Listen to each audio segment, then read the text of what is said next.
Check 1, 2.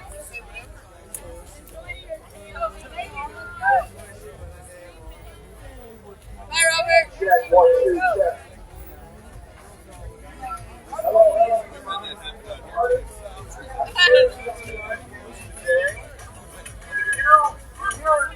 Sometimes news articles, someone saying, here's something you need to know. You've ever heard that saying before, something you need to know? Well, tonight, I'm going to tell you something that you need to know. And this is the title of this sermon. This is an old sermon that I have. I figured I'd go back with the oldie but a goodie. We were just talking about oldies a while ago. So I want to talk to you tonight about something you need to know. I like to preach straight out of the Bible, verse by verse. I'm going to start in John 8 tonight. It says this. This is a familiar story. And you may have heard this story, and you may have been taught a little differently than I have about this story. And this story is not a feel-good story. It's not a story that Christ is for the downtrodden and for the oppressed, and that's it. No, Christ is for His people. Christ is for His elect. He's for His sheep, the sheep that He bought and paid for with His blood. So here's what you need to know. It says this in chapter 8 of John. They went each to his own house, but Jesus went to the Mount of Olives. Early in the morning, He came again to the temple. All the people came to Him, and He sat down and taught them. The scribes and the Pharisees brought a woman who had been caught in adultery, and placing her in the midst, they said to Him, Teacher, this woman has been caught in the act of adultery. Now in the law Moses commanded us to stone such a woman. So what do you say? This they said to test Him, that He might have, bear with me, some charge to bring against Him. Jesus bent down and wrote with His finger on the ground. And as they continued to ask Him, He stood up and said to him, Let him who is without sin among you be the first to throw a stone. Right? We're familiar with this passage, right? But I want to tell you something. I would love for you to stick around and take 5 minutes. Let him who is without sin among you be the first to throw a stone at her. And once, right, that's what we think. I'm going to show you something. And once more he bent down and wrote on the ground. But when they heard it, they went away one by one, beginning with the older ones, and Jesus was left alone with the woman standing before him. Jesus stood up to her and said, Woman, where are they? Has no one condemned you? She said, No one, Lord. And Jesus said, Neither do I condemn you. Go, from now on, sin no more. So, before you leave, here's what I want to tell you. Look, the Pharisees brought brought this woman to Jesus because she should have been stoned because she was caught in the act of adultery, right? Check this out. Look, I'm going to show you this. From the whole law, according to the law, this woman and the man she was with should have been stoned. It says here in Leviticus 20, verse 10, if a man commits adultery with the wife of his neighbor, both the adulterer and adulteress shall surely be put to death. Right? And we can even go further back in Exodus chapter 20. Exodus chapter 20, verse 13 says, or verse 14 says, you shall not commit adultery. And we find that in another scripture. In Deuteronomy 5,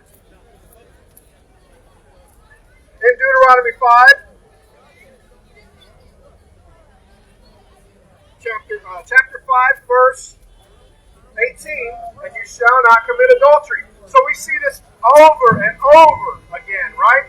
In the Old Testament, we see this portrayed through God's law, which says you shall not commit adultery.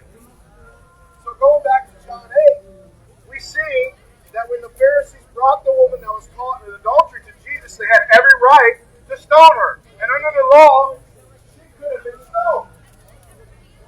But I want you to see something here. See, that's you and me. Every one of us has broken God's law. Every one of us deserves condemnation because we have transgressed against the holy Creator of the universe.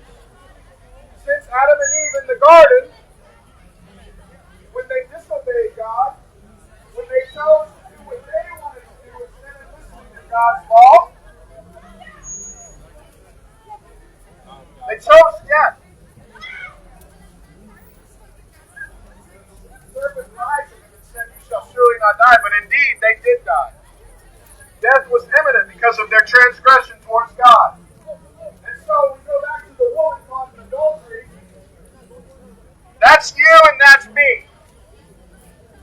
We have all sinned against God. We have all broken His God's law. David says, in my womb, I was conceived in iniquity. That means we have a sin nature. And that's a problem against the holy God. Because the only proper punishment a holy God who is eternal can administer is holy, righteous, eternal punishment. That's the only way. So, because we are like this woman, we have all sinned and fallen short of the glory of God. Every one of us has broken God's law. But I'm going to tell you tonight, man, that's not the end of the story. You do not have to live like this. You do not have to live in enmity with God. You do not have to live as though God, as you might be an enemy of God. You can't be reconciled. En la guagua se queda el olor. So check this out. They brought the woman in adultery to Jesus to condemn her because Jesus was raised under the law of Moses. He was under the law. I'm good. But the Bible says he became a curse. Was placed on the cross, became a curse for us. We see this here. So this is what happened. Without Christ, we all deserve death. Without Christ, we all deserve to be stoned or killed for our iniquity. But Jesus Christ, God says, I'm not going to leave it like that. That's not the end of the story. That's not the end of the story. The bad news is that you and I are in enmity with God. We are enmities. We're enemies of God. And we are conceived in iniquity. But there is good news. You do not have to suffer eternal judgment tonight. You do not have to suffer the fate that we all deserve. You can be saved tonight. And I'm going to read it to you again. When Jesus said, let he who is without sin among you be the first to throw a stone at her, this is a line of condemnation. This is not a feel-good, no judgment statement. This is condemnation against all the human race. Because the truth is, no one is without sin. No one can throw the stone. And you know what? Christ could have thrown the stone because he was without sin. But what does he say to her? Instead of throwing the stone at her, he says what? After he told the Pharisees, whoever was without sin, cast the first stone. They all left one by one, starting with the oldest. They knew better.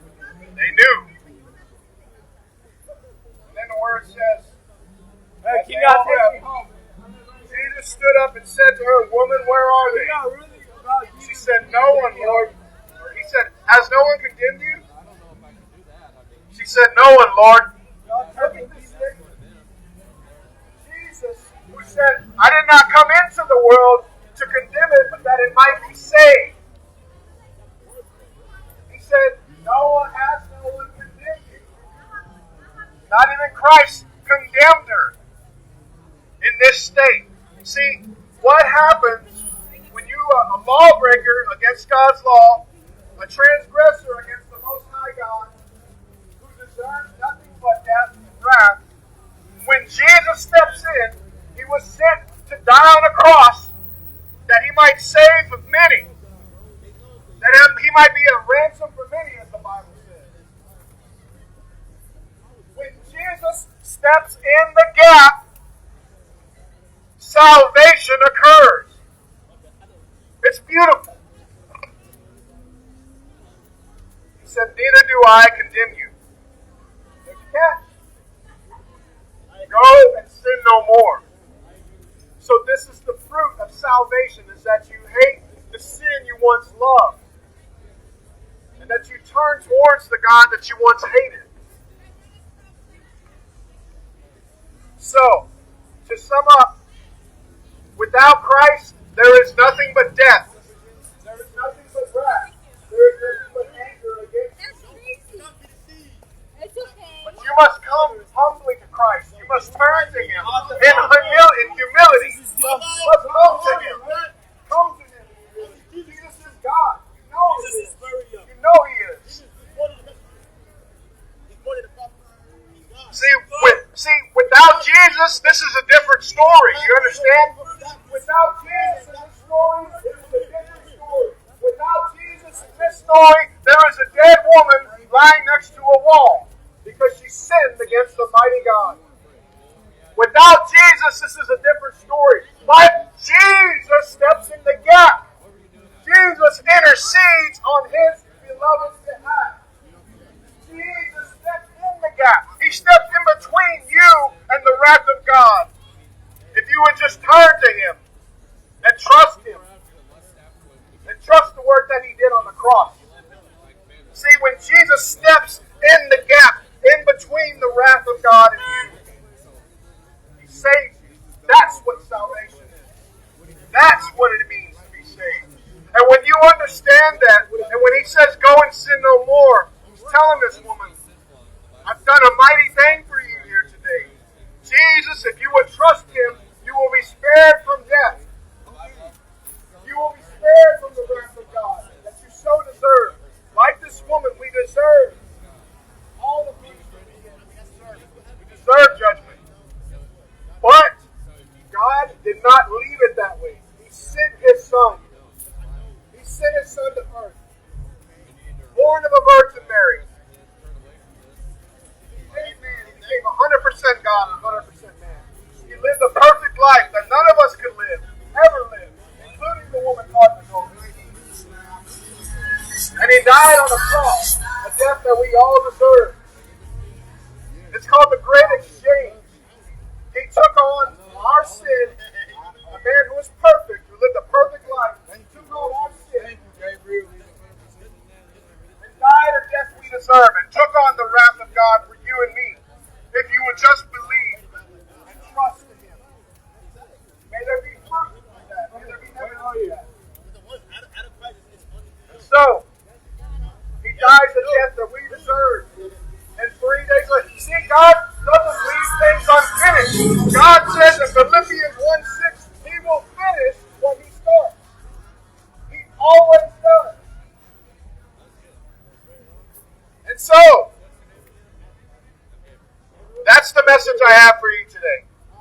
tonight, rather. Without Christ, there is nothing but death. There is nothing but punishment. There is no life. But when you understand that Christ stepped in the gap for you, when you realize that Christ is the key, and Christ steps in the gap, He intercedes on your behalf, and you do not have to suffer the wrath of God. You do not have to suffer death. You can have eternal life, and you can be saved through Jesus Christ. And that's my plea for you tonight, is to trust in Him. Place your faith in Jesus Christ. There is no other way. There is no other name under heaven by which men must be saved. And so that's my plea to you tonight. Turn to Him. Be reconciled to Him. Talk to one of us. We can help you. God bless.